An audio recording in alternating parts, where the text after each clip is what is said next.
roku 2000 už som bol viac na tej druhej strane a nebesia ma zachránili, vrátili a to je vlastne už 24 rokov. Snažím sa, keď ma vrátili, všetko ešte splniť, čo mám tu splniť. Píšem, fotografujem, filmujem, snažím sa ešte aj doma byť užitočný v rámci týchto možností, aké mám. Ja si myslím, že ten celý príbeh je ako jednotný, že keby som slúbil, že keď budem ešte raz žiť, že by som už ináč, že nepovedal by som pravdu. To je moja povaha, kozorožec, proste tie základy z rodiny prišli, gény, mamka katolička, starala sa o oltár, otec robotný komunista, ktorý z toho nikdy nič nemal, ale žili krásne vedľa seba, boli mi príkladom.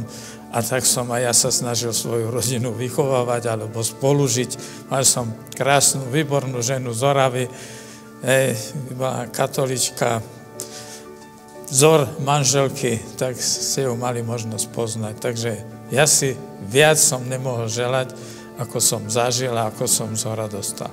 Tak ja pána Fila poznám ako mladého, bola trojica, Krajňák, Filo, Kamaráš a oni už zo začiatku, jak som išiel aj kandidovať za prezidenta, však ja som ich tu poznal. To boli mladí ľudia, ktorí už vtedy ukazovali, že toto môže byť budúcnosť Slovenska, ale aj vtedy Československa a sa stalo. Všetci sú veľmi úspešní a reprezentujú nás veľmi dobre. No a Milan z nich možno najviac ešte aj sa venuje aj by som povedal, katolíckej viere, ale vôbec aj veriacim všetkým, on na to nebere ohľad. Pomáha ľuďom, kde môže a týchto podnikateľov dneska je menej, rozdáva sa a to je dobrý pocit, to ho vidieť na každom kroku, ľudia ho majú radi a radi za ním chodia, ale aj cirkevní predstavitelia, alebo je to človek ducha, ktorý ten duch nenecháva pre seba, ale premieňa ho aj na hmotné statky tým, ktorí to potrebujú. No ja ho poznám desiatky rokov, pomaly už za chvíľu 40 rokov a musím vám povedať, jeho životný osud bol veľmi ťažký. Už sám si to vybudoval. Je to najúspešnejší žijúci dneska človek našej republiky. 30 doktorátov, niekoľko najvyšších štátnych vyznamenaní predných európskych a svetových krajín. Čo sa týka jeho postoja, jeden najúspešnejší primátor histórie Košic. Čo sa týka jeho postavenia, pomáhať všetkým, keď niečo prosí odo mňa, tak stále pre druhých, nikdy nie pre seba, čo je neuveriteľné v jeho prípade. A ja si osobne myslím, že nie len tá hlavná, čo tu je, keď všetci kritizovali, že postavil hlavnú nadčasové, nikto tomu nerozumel. Keby mu boli dali diaľnice stavať, tak postaví tie diaľnice. Je to človek s veľkým Č, môj priateľ a myslím si osobne veľmi dobrý prezident nášho štátu. Škoda, že sme sa rozdelili, ten štát. Škoda, lebo určite by sme ho mali v Prahe. A tam by bol, lebo v Prahe si ho veľmi vážia. Možno ani tak nie na Slovensku, ako v Prahe. V Prahe je veľmi vážený osobnosť, má najvyššie štátne vyznamenania Prahy alebo Českej republiky. A všadiaľ, kde príde, či na hrad, či do katedrály, všadiaľ ho podávajú mu ruky. Takže ďakujem, že som stretol takého človeka.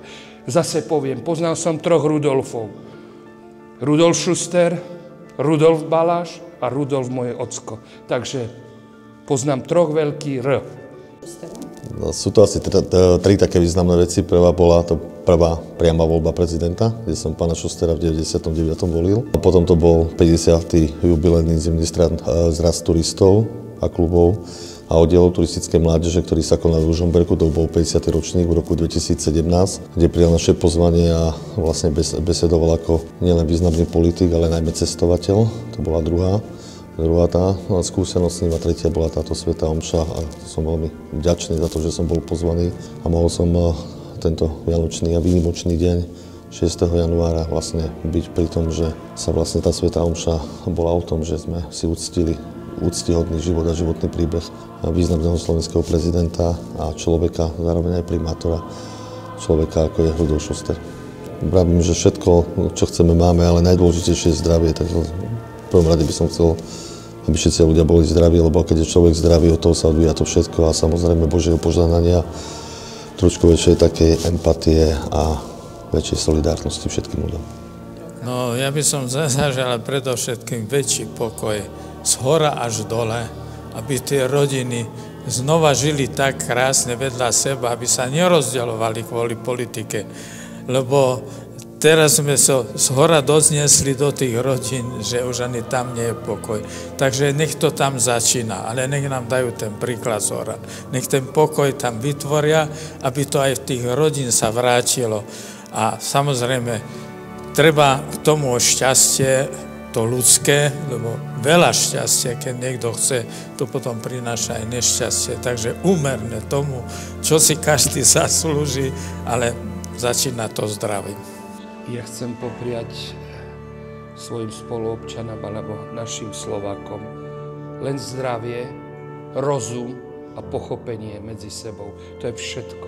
A ďakujem Košickej arcidiecéze na celé s otcom arcibiskupom Boberom a jeho kolektívom za to, že mohli umožniť taký krásny trojkráľový deň pre pana prezidenta. Myslím si, že si to zaslúži, ale chcem im touto cestou poďakovať. Veľmi pekne vám ďakujem.